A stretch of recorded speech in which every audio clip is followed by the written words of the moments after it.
Mira nada más. Mira, so it is Latinx Heritage Month, and I'm wearing, nobody can really tell, but I'm wearing Ana Gabriel t-shirt that I went to go see her in concert a few months ago, and she's a legend.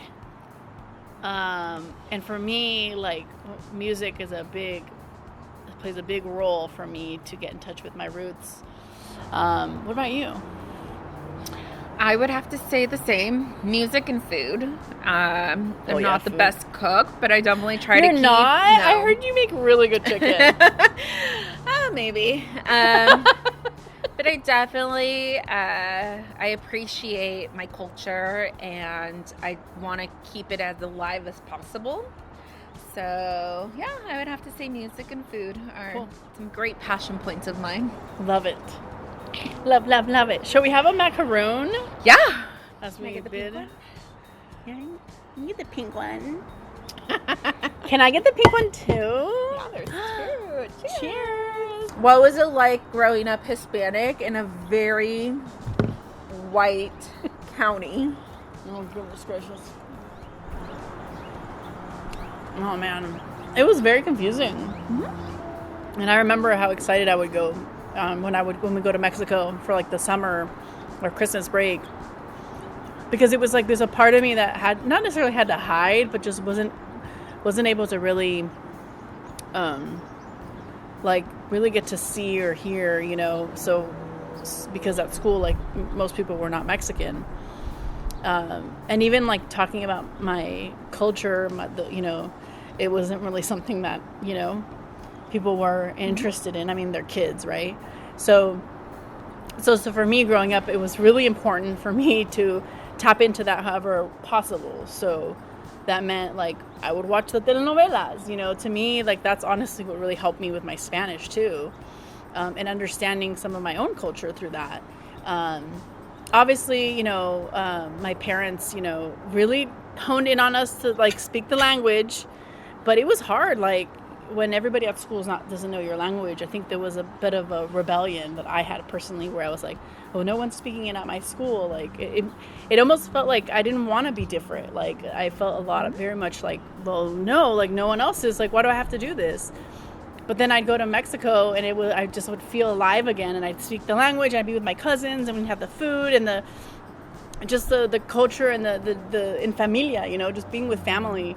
And then I remember I'd come back, and I would feel that sort of, have to transition back. Like, it was really hard to, like, kind of navigate and go back and forth. And which is why I actually chose to go to Cal State Fullerton versus UCI, because I actually wanted to meet more people that, you know, that I could kind of, you know, learn more about that part of my side. And yeah, I ended up making some amazing friends. And then I've been working at different Hispanic agencies, which has been really a blessing, honestly. Yeah. Where I got to work with people from the community and hear the language and all that stuff. So that's a long-winded answer, but yeah, there you go. What about you?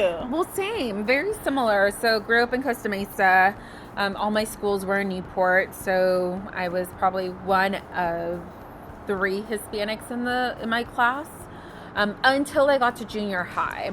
And so for us, it was very interesting because it was Spanish, and home was Mexican culture, day in, day out, weekends, Spanish, like everything. But when it came from, like, school hours and after school activities, you're right, nobody spoke Spanish. You know, you were the brown kid in the classroom of blondes and blue eyes. And so for me, it wasn't until junior high where I was like, oh, there's other people like me.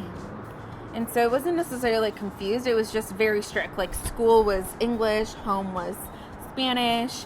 And then up until high school, I got a little bit more had more Hispanic friends.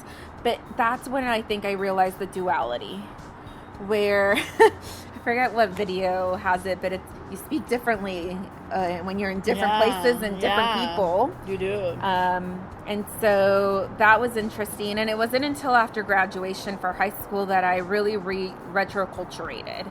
And I was like, what am I doing? I don't need to pick and choose. Like, I am who I am, and I'm Hispanic every day, every hour of the day, regardless of who I'm with. It wasn't a time of day type of thing. It was just, hey, this is who you are. That's who you are. I love that. And I actually really enjoyed Cal State Fullerton Me for too. the amount of Hispanics and diversity. Yeah. And now that I'm on the board of directors, I get to see yeah, that. she's on the board of directors. I am on the board.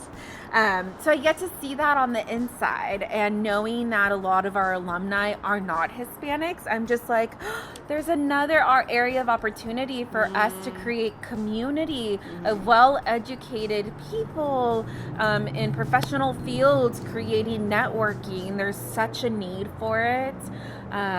But yeah, that was me growing up in a very general market neighborhood. General market. I think only our advertising friends will understand that. In a very white. Predominantly white. Predominantly white neighborhood. Yeah, but I liked what you're saying. It's just a part of who you are, and you don't have to choose. Yep. You know, but I think when you're younger, you don't. Well, and I don't know if it was when I was younger, and also just that time in the '90s, in the early 2000s, there wasn't. I think things have changed, and there's more openness to being diverse, and you know, I mean, I think Bad Bunny has changed the game as well.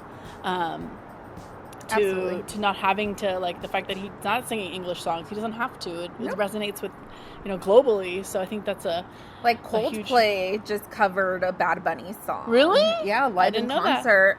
That. What?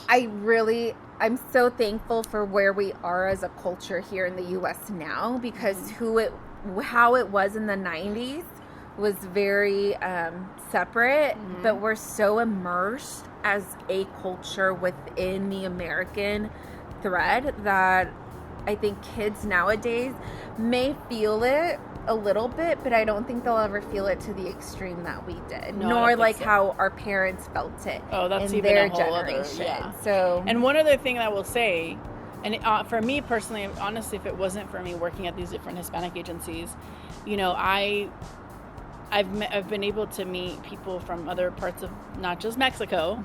So if you're Latino, doesn't mean you're Mexican.